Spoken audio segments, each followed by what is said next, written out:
Hi guys, today I'll be reading Curious George Flies a Kite by Margret Ray and H.A. Ray. This is George. He lives in the house of the man with the yellow hat. George is a little monkey and all monkeys are curious, but no monkey is as curious as George. That is why his name is Curious George.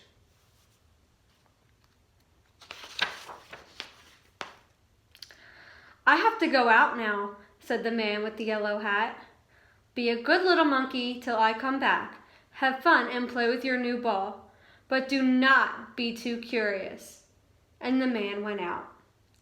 It was a lot of fun for George to play with his big new ball. The ball went up and George went up, and the ball went down and George went down.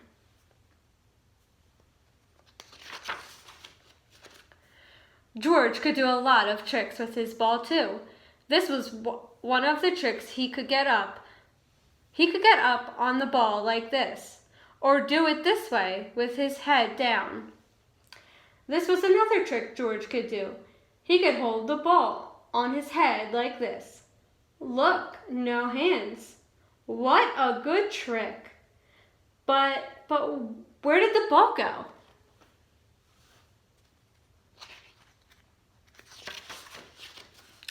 George ran after it. The ball had gone into another room. There was a big window in the room. George liked to look out of the window. He could see a lot from there. He let the ball go and looked out. George could see Bill on his bike and the lake with a boat on it. George could see a big house, a little garden, and a little house in a big garden. The big house was the house where Bill lived. But who lived in the little house? George was curious. Who could live in a house that was so little? George had to find out, so he went to the big garden. The garden had a high wall, but not too high for a monkey. George got up on the wall. All he had to do now was jump down. So George jumped down into the big garden.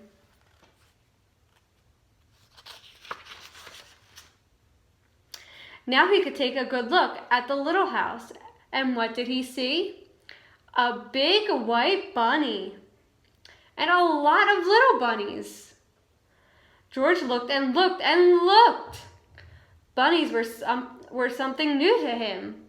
How funny they were. The big bunny was Mother Bunny. She was as big as George, but the little bunnies were so little that George could not hold one of them in his hand, and that is what he wanted to do.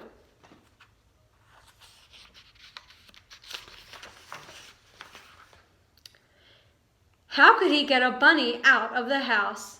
A house must have a door to get in and to get out. But where was the door to the bunny house? Oh, there it was. George put his hand in and took out a baby bunny. What fun it was to hold a baby bunny, and the bunny did not mind, but it sat in his hand, one ear up and one ear down, and looked at George, and George looked back at it. Now he and the bunny could play in the garden. They could play a game. They could play Get the Bunny. George would let the bunny hop away, and then he would run after it and get it back. George put the bunny down. Then he looked away. 1, 2, run! The bunny was off like a shot. George did not look. Now he had to wait a little. 1, 2, 3, 4. He waited. Then George looked up. Where was the bunny? He could not see it. Where was it? Where had it gone? George looked for it here and he looked for it there. He could not find it. Where was the bunny? It could not get out of the garden. It could not get up the wall the way George could. It could not fly away. It had to be here. But it was not. The bunny was gone, and all the fun was gone too. George sat down. He had been a bad little monkey. Why was he so curious? Why did he let the bunny go? Now he could not put it back into the bunny house where it could be with Mother Bunny. Mother Bunny, George looked up. Why, that was it. Mother Bunny could help him. George got up. He had to have some string. Maybe there was some in the garden. Yes, there was a string, and a good one too. George took the string and went back to the bunny house.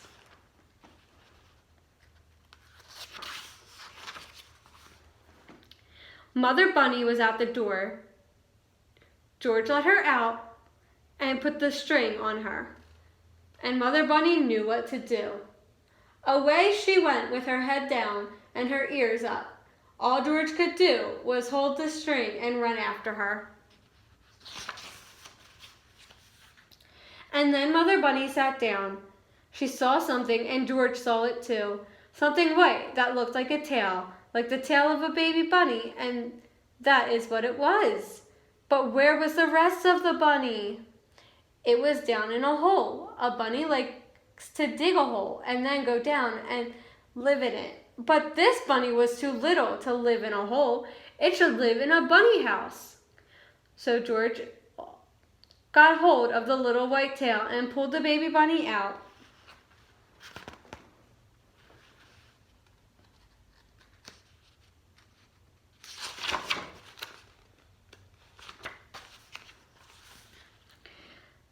Then they all ran back to the bunny house. George did not have to put a string on the baby bunny. It ran after its mother and all the way home. George took the string off Mother Bunny and helped them back into the house.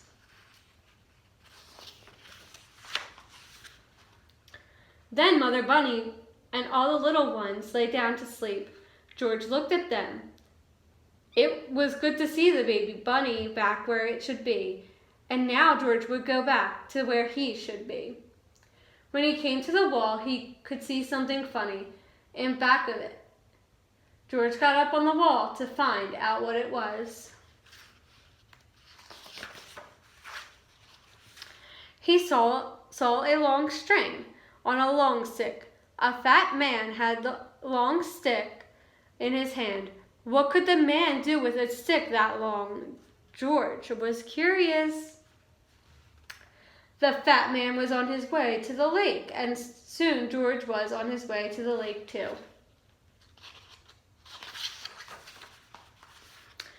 The man took a hook out of his box, put it on a string, and then he put something on the hook.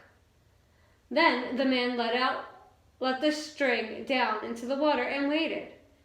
Now George knew the string on the stick was to fish with. Do you like to go fishing? When the man pulled the string out of the water, there was a big fish on the hook. George saw the man pull one fish after another out of the lake till he had all the fish he wanted. What fun it must be to fish! George wanted to fish too. He had his string. All he needed was a stick, and he knew where to get that. George ran home as fast as he could. In the kitchen, he took the mop off the wall. The mop would make a good stick. Now George had the string and the stick. He was all set to finish. Or was he? Not yet. George had to have a hook, and on the hook something that fish like to eat. Fish would like cake, and George knew where to find some. But where could he get a hook? Why, there was a hook for the mop on the kitchen wall. It would have to come out. With the hook on the string and the string on the stick and the cake in the box in his hand, George went back to the lake. George sat down, put some cake on the hook, and let the line down into the water. Now he had to wait, just as the man had waited. George was curious. The fish were curious too. All kinds of fish came to look at the line, big fish and little fish, fat fish and thin fish, red fish and yellow fish, and blue fish. One of them was near the hook. The cake was just what he wanted. George sat and waited. Then the line shook. There must be a fish on the hook.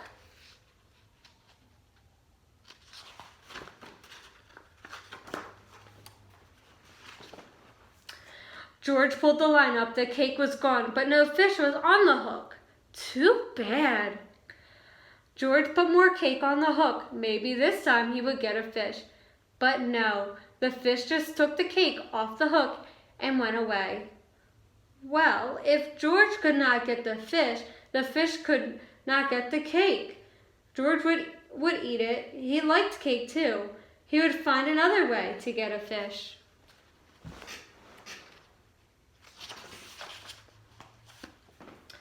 George looked into the water. That big red one there with the long tail. It was so near, maybe he could get it with his hands. George got down as low as he could and put out his hand. Splash! Into the lake he went. The water was cold and wet, and George was cold and wet too. This was no fun at all. When he came out of the water, Bill was there with his kite. My, you are wet, Bill said. I saw you fall in, so I came to help you get out. Too bad you did not get a fish, but it is good the fish did not get you. Now I can show you how high my kite can fly, Bill went on. Bill put his bike up near a tree, and then they ran off.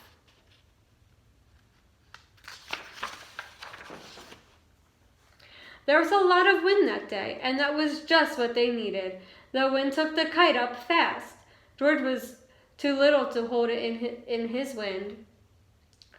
A kite that big could fly away with him, so Bill had to hold it. George saw the kite, got up and up and up. What fun it was to fly a kite.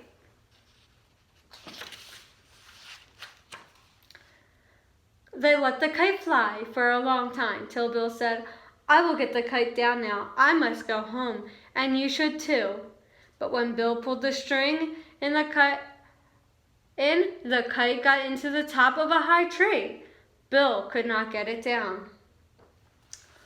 Oh, my fine new kite. I cannot let it go of it. I must have it back, Bill said, but the tree is too high for me.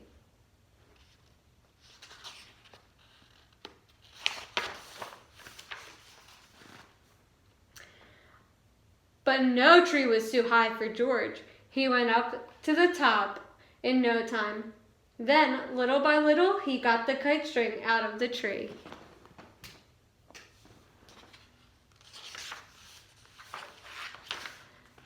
Down he came with the kite and gave it back to Bill. Thank you, George. Thanks a lot, Bill said. I am so happy to have the kite back. Now you may have a ride home on my bike. I will run back to the lake and get it. You wait here for me with the kite, but do not let it fly away.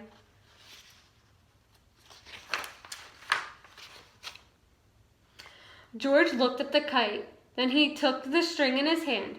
He knew he could not fly the kite in the wind, but maybe he could let it go up just a little bit.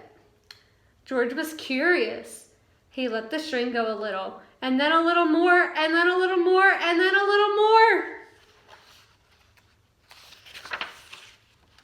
When Bill came back, there was no kite, and there was no George. George, he called, where are you? Then he looked up. There they were, way up in the sky. Bill had to get help fast. He would go to the man with the yellow hat. The man would know what to do.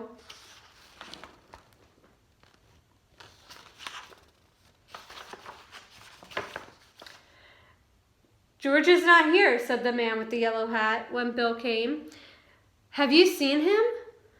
George and my kite are up in the sky near the lake, Bill shouted. I came to...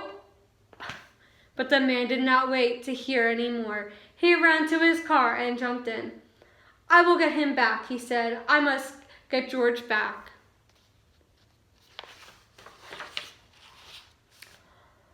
All this time, the wind took the kite up and George with it. It was fun to fly about in the sky, but when George looked down, the fun was gone. He was up so high that all the big houses looked as little as bunny houses. George did not like it a bit. He wanted to get down, but how? Not even a monkey can jump from the sky. George was scared. What if he never got back? Maybe he would fly on and on and on. Oh, he would never be so curious again. If just this one time he could find a way to get home.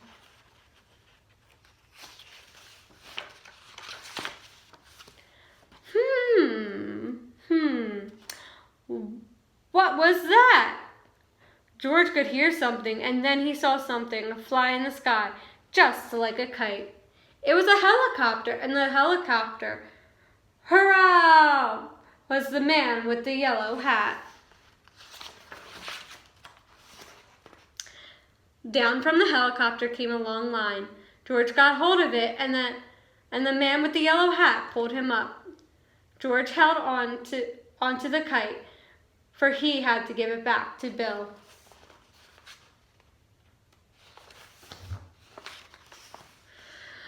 I am so happy to have you back, George, said the man with the yellow hat. I was scared, and you must have been scared too. I know you will not want to fly a kite again for a long time. You must give it back to Bill when we get home. Hurrah, Bill shouted when George came to give the kite. George is back, and my kite is back too.